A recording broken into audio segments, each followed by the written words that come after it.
Hello everybody, my name is Richard Vigorelli and this is the Vigorelli Institute. I had a request for the Dothraki and their future following the show. Well, kind of an interesting people. I'm going to scoot this back a hair. There we go. Yeah. Now it's not up. Now you can't see my nose. Anyway, itchy. Now, the Dothraki, of course, are based off of the Huns, they're based off of the Mongols, they're based off of the Scythians. They use these curved blades that resemble the Khopesh from Egypt. They've got a really cool language that you can actually buy the dictionary for now. Hooray, it's on Amazon, go ahead and check that out, along with 3 of my books, soon to be 4, maybe even 5 soon. Just search my name, Richard Vigorelli, you'll find it. Now, the Dothraki, at the end of the show, a contingent of them followed Daenerys to Westeros, helped her conquer the continent, and apparently at least half of them died in the Battle of Winterfell, and then they magically came back.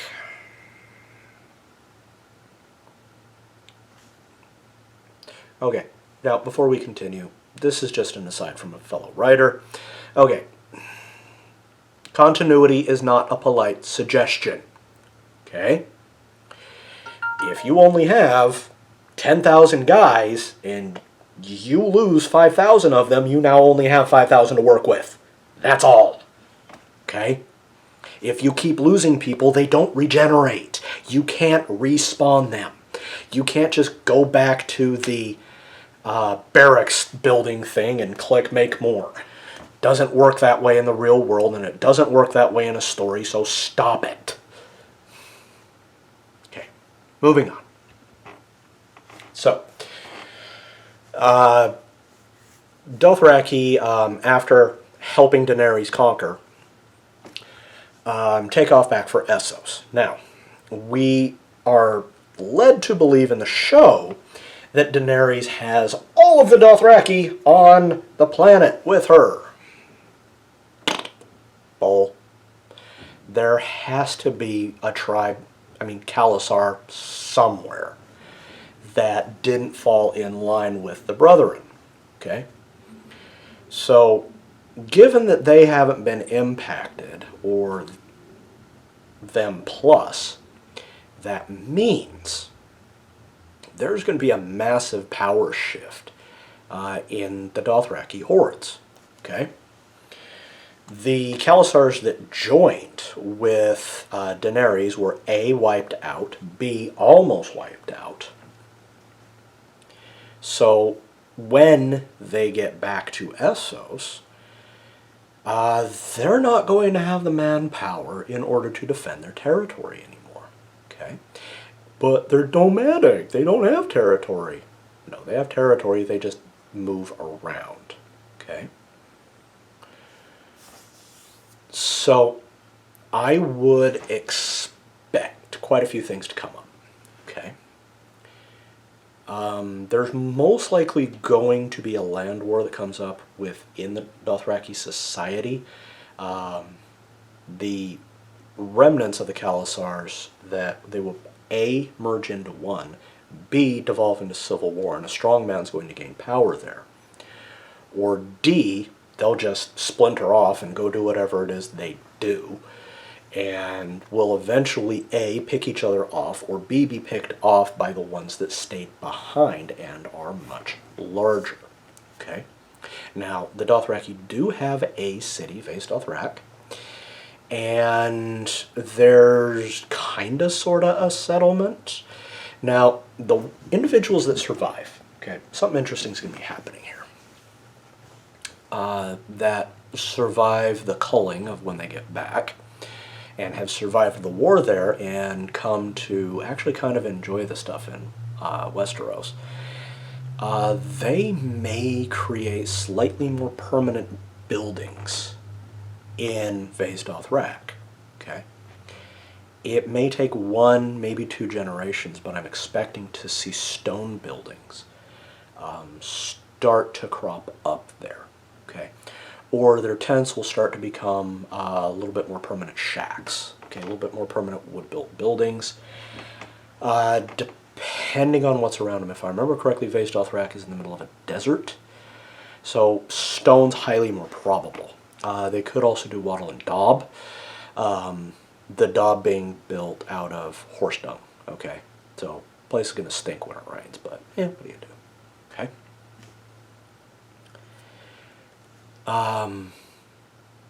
There may also be one or two individuals that decided to sit down with a septon, or like a red priest or something like that, and they'll bring in the one of those two religions maybe into the Dothraki. It may start to spread, it may not. I don't know. As according to that, the Dothraki are quasi-atheists. They have the horse is very, very central to their belief system because the horses are cool. And their god is the stallion that shall mount the world, but it's a god that hasn't come yet, but was supposed to have come. So because of that, that religion may fall out of favor among the Dothraki. Horse imagery will still obviously be very important. So what we will probably see is a very weird hybridization of R'hllor, or even the addition of the Seven coming in, maybe even among the other religions that they could have conquered and meshed in. Vaes Dothrak is kind of a graveyard of religion. Okay, so there is a strong possibility of even a mix and marry of various religions coming in, or something brand new coming up out of the top of it. Okay. I'm willing to bet that within 100 years, the Dothraki will kind of sort of settle down. They'll have a few cities, but their roving nature will always be part of them. Okay? So a few tribes will settle down. They will likely create small cities here and there, but instead of raiding, which is manpower expensive, they'll probably become really quite adept at trade. We see that in our world, in Central Asia, in areas that are a little bit better. They tend to be very, very willing to let you pass through, for a price, of course. The city of Samarkand, for instance. Baghdad was like that. Of course, that was Babylonian city, but details. There's a few others. Kabul was also on Silk Road. So, stuff like that. As these trade networks grow, you'll see other waypoints being built. Okay. Those waypoints will then become villages, which will then become towns, which will then become cities, depending on their carrying capacity. Somebody is texting me. Okay. I would also expect kind of an interesting socialist, quasi-mercantilist political and economic system spring up in the Dothraki. Okay, right now it's barbarism. Okay, the guy with the biggest guns, the biggest muscle, not guns, swords, and the biggest muscles is the leader. Okay, if you want to be leader, beat him in a fight, and by beat him I mean kill him. Okay, that will probably stop. Most likely due to the loss of manpower thanks to Daenerys. Okay. So I would expect, as their society rebuilds, for them to find a better way. Okay. I'm willing to bet that the society that comes out of the Dothraki will come to resemble societies very similar to the Turkic states that were part of the Soviet Republic. maybe even Russia or Ukraine. Very, very warrior-oriented societies. However, it won't be one strong, cohesive nation. It's going to be a lot like the itty-bitty little republics all through Central Asia. One's going to be bigger than the others. There'll be satellites. Warfare will probably be quite endemic for a little while. Standard of living is going to be low. The average person, while they may have modern technology for that time period, it's not going to be great. Okay, and that's just because it's going to cost a lot to get things there. Okay. There will hit a point in history where technology will be so readily available, and it will probably resemble our own, that, you know, they'll have internet, cars, and all of that. Their roving nature will likely create, like it did in Mongolia, in our timeline. Seriously, who is texting me? 1 second. I'm busy. Go away. Stop.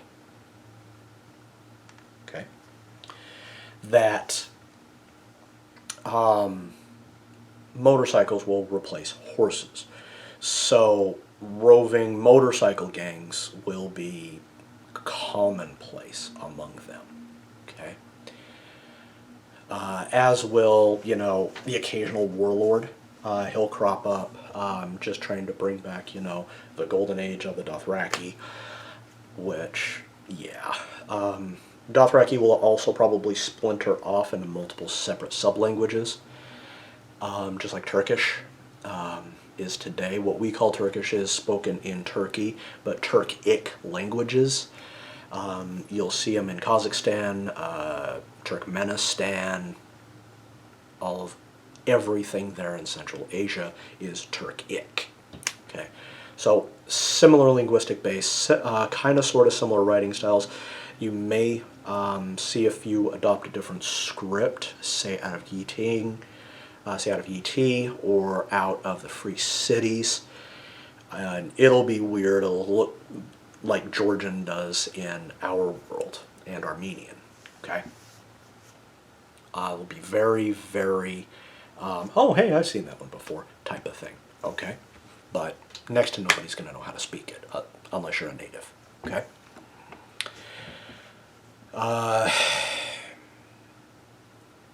That's about it. I'm not really expecting much of Dothraki society to turn into a world power. At best, they'll be regional. Of course, it also depends kind of on what happens with the free cities and how the Dothraki interact with those. Because those guys got a ton of money. And I'm also betting that Karth will either be absorbed through diplomatic annexation or conquest into one of those Dothraki kingdoms, I guess? Maybe Republic? I don't know. And that will probably become its capital city, because Karth is kind of a big deal.